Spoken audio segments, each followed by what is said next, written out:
Okay, we have Jalen Johnson in the 5th seed Hawks in Cleveland tonight, visiting James Harden in the 4th seed. Ice hesitation.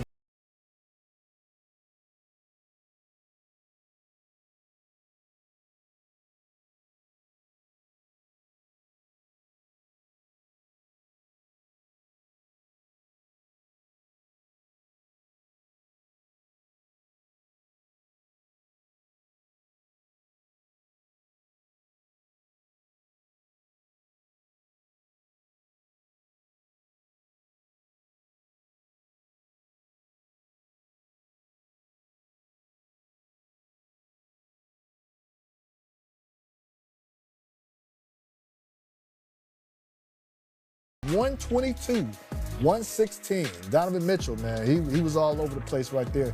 Finished with 31 points, 7 rebounds, 4 assists. Evan Mobley chipped in 22 and 19. Then James Harden, who we left off of all NBA team projections. You left off. Oh, me, huh? Yourself. I picked all 15 players, huh? Okay. Yeah, you did. All right. Secret's been revealed. Okay, whatever. So now, listen, guys, we're talking about the Cavs and the Hawks, what they've done so far to this point.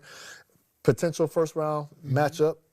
How do you like the Hawks' chances if they were to see the Cavaliers in the first round? I think they have a pretty good chance. I like that, they have so much interchangeable defensive athletic players. I think what makes it tough is that the Cavs would have the 2 best players on the floor with James Harden and Donovan Mitchell, and they would also have Jared Allen and Mobley backing those 2 up. I think defensively, I think Atlanta has the right makeup.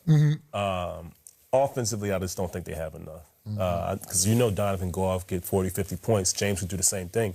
And James can also, start the bigs. And he can feed the bigs. It's a perfect pair for Jared, yeah. But I don't think offensively they can keep up with Cleveland. Yeah. I would tend to agree with you. I think if that matchup were to take place, I think Cleveland will go into that series as the favorites. You just look their highlights, but look at what we saw in the highlights. You had, Donovan and James just kind of taking it one-on-one even, and Atlanta doesn't have those guys yet that could just go get a bucket like that. I hear you, but listen, don't sleep on don't sleep on C.J. McCollum and Jalen Johnson, and they play again Friday, so we'll see. They just like when you get in the playoffs, you need to be able to make tough shots. Those guys can make more tough shots than Atlanta. So that's my pick. And so with the fact that they play again Friday, before potentially playing each other again in the first round, do you think, have you guys been in a situation where you faced a team right before the playoffs? And if you have, I would imagine. I know what you're getting at. No, I'm saying I would imagine you don't throw in, like you don't show them everything. You don't put your best foot forward. Yeah. Yeah. You got all right, Rudy. I'll leave. I think what's also interesting in that situation, though, you're just sick of that team at that point. Yeah. You've seen them already 2 or 3 times leading up to the playoffs. You start to hate those guys. But that's Have, like a stump toe or like, a hangnail. Out the blue. Out the blue. Yeah, you don't want to show your whole package. It's hangnail season. Yeah. I get you. I get you. I understand. So we'll see. We'll see what happens from there. Now, Silver is gonna. There we go. What can Brown do for you? Look at Chris Webber in the house. Plus, Asur Thompson receiving his Defensive Player of the Month award, and the return of Cade Cunningham. Cade missed the last 11 games, nursing a long injury. Pistons 8-3 in those 11 games, and Asur finds his backcourt mate, Cade, for the lob. He's back. Looking good. Glad to have him back. Yep. Cade finished with 13 points, 10 assists in his return. Dennis Jenkins. Ooh. Down low to Isaiah Stewart. Beef stew. You want to stay away from him. Now, Javante, got in the passing.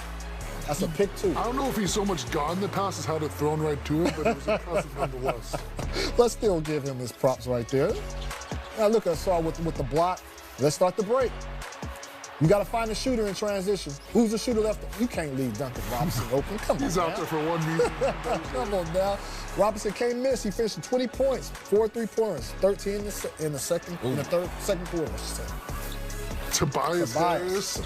You don't see Tobias playmaking putting the ball on the floor too often. Yeah, man, you got to do what you got to do. Hey, if he can do it, you can do it right now, Rudy. Get out there. Maybe. I don't know. Why don't you believe in me like that? I do believe. Oh, come on now. You believe in this guy right here. You got a second team All-NBA. And that's what tells me that I can't do that anymore.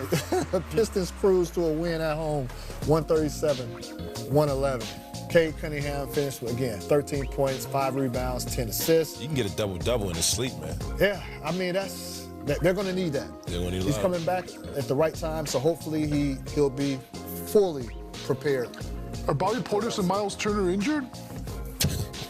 What about Giannis? I'm looking at the Milwaukee What about roster. Giannis? What about I'm just Giannis looking at the there? Milwaukee roster. I'm trying to figure out. I hope they get better. I hope they feel better. Oh, come on now. Milwaukee, they're going through a lot over there. They're going through a lot. It's true.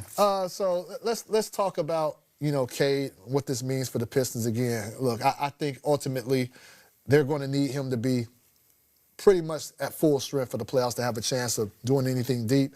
Do you feel that if Cade is not 100% or he isn't himself going into the playoffs, do you still feel Detroit has enough to get it done to where they can survive and stay within the playoffs until Cade finds his footing? I think they can win a game or two. I think they can, extend the series. Okay. Do I think they can finish a series without him? No, I don't. But I think they can be competitive. They've been competitive. They had, they've had some success without him. But I think to play where they want to play, they need Cade. Are you asking if he's on the floor? If he's on just like at half strength kind of? Yeah, half strength. Can they get by? I think he might be able to get to the first, out of the first round until he maybe fully heals up. Oh, you think they can? Potentially, yeah. If Cade is previous to him going down, I would have said no. Yeah. Just because I didn't have faith in the rest of the team. But that little stretch of play from them, that showed me a lot. That really changed my mind on them. Okay, well, we shall see. Hopefully he's at full strength. So we're going to go to break right now, pay a couple of bills, and we'll get back. Hey, we're almost done. MJ, I got you, MJ. I got you, MJ. Why does it sound like you're shy?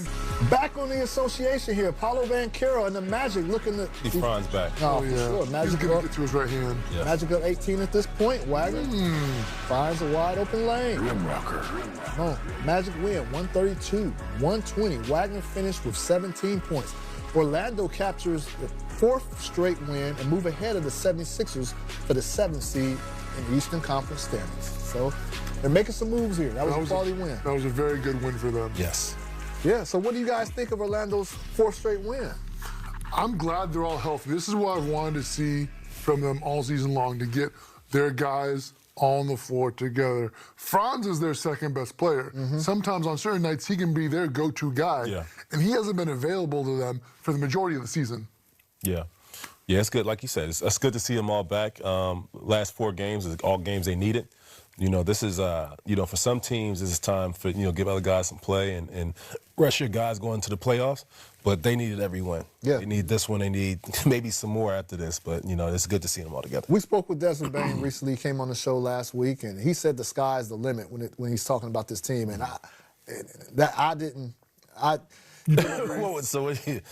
they just been hit and miss this season. Yeah. So it was kind of hard to take that for what it was. But, again, if they find the right thing at the right time, playing the right way, going into the playoffs, that's all you can ask for. So basically what he's saying, they haven't reached their potential. Yeah. Yeah. They're half game out of 6, 1 game out of 5th spot. I agree with him in the sense that, even with the East has been fairly wide open all season long until JT came back for Boston. Right. So even with Boston, there aren't a lot of questions, but there's some questions just because it's such an unprecedented, such a bizarre situation. Yeah. So I do think that if the Magic, they have everybody back, they start clicking, I can see them in the Eastern Conference Finals. Yeah. You don't know what happens if they get there. No, you're right. And Franz being back, they're a scary team for any opponent in the playoffs. So let's switch the gears to the Western Conference. The Los Angeles Clippers